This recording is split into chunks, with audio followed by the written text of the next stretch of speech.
வணக்கம். விருச்சிக லக்கணக்காரர்களுக்கு வரப்போகும் வாழ்க்கை துணையின் குணநலன்கள் எப்படி இருக்கும் மற்றும் இவர்களுக்கு எந்த திசையிலிருந்து வரன் அமையும் மற்றும் இவர்களுக்கு எப்பொழுது திருமணம் நடைபெறும் என்பதை பத்தி தான் நம்ம பார்க்க போறோம். பொதுவாகவே பாத்தீங்கன்னா ராசி வேறு லக்கணம் வேறு. இப்போ நம்ம லக்கணத்துக்கு தான் பார்க்க போறோம், விருச்சக லக்கணத்துக்கு பார்க்க போறோம், விருச்சக ராசிக்கு கிடையாது. நீங்க இதை குழப்பிக்க வேணாம். பொதுவாகவே விருச்சிக லக்கணக்காரர்கள் வாழ்க்கையில கஷ்டப்பட்டு தான் முன்னேறணும். ஒருத்தருடைய ஜாதகத்தில் அவர் இருக்கும் லக்கணத்தில் இருந்து 7வது வீடு அவர்களுடைய திருமண வாழ்க்கை குறிக்கும், வாழ்க்கை துணையை குறிக்கும், இப்படி நம்ம சொல்லலாம். அது மாதிரி விருச்சக லக்கணத்திற்கு 7வது வீடு ரிஷபம். அந்த ரிஷபத்தினுடைய அதிபதி சுக்கிர பகவான் ஆவார். அந்த சுக்கிர பகவானோட ஸ்பெஷல் என்னன்னு பார்த்தீங்கன்னா, இயற்கையாகவே அவர் கலஸ்டரக்காரகன் என்று சொல்வார்கள். அந்த கலஸ்டரக்காரகனை இவங்களுக்கு 7வது வீட்டில் வர்றதுனால இவங்களுக்கு வரப்போகிற வாழ்க்கை துணை கொஞ்சம் செல்வமும் வருமானமும் நிறைந்தவர்களாக வருவார்கள். இதுவே இயற்கையின் சூட்சமும் ஆகும். விருச்சிக லக்கணக்காரர்களுக்கு 7வது வீடான ரிஷபத்தில் இருக்கக்கூடிய அனைத்து நட்சத்திரங்களுமே விருச்சிக லக்கணக்காரர்களுக்கு சுபர்கள் தான்.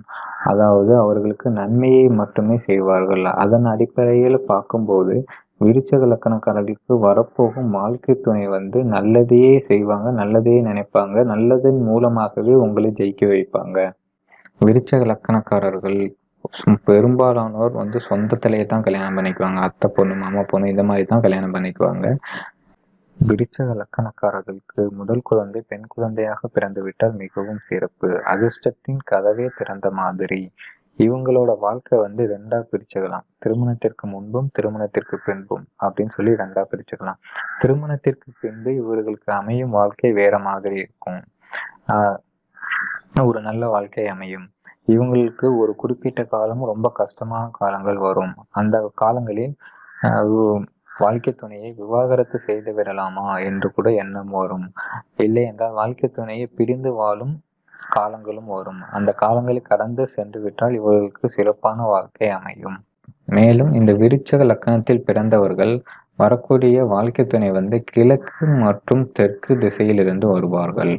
பெரியவர்கள் சொல்படி கேட்டு நடப்பார்கள்.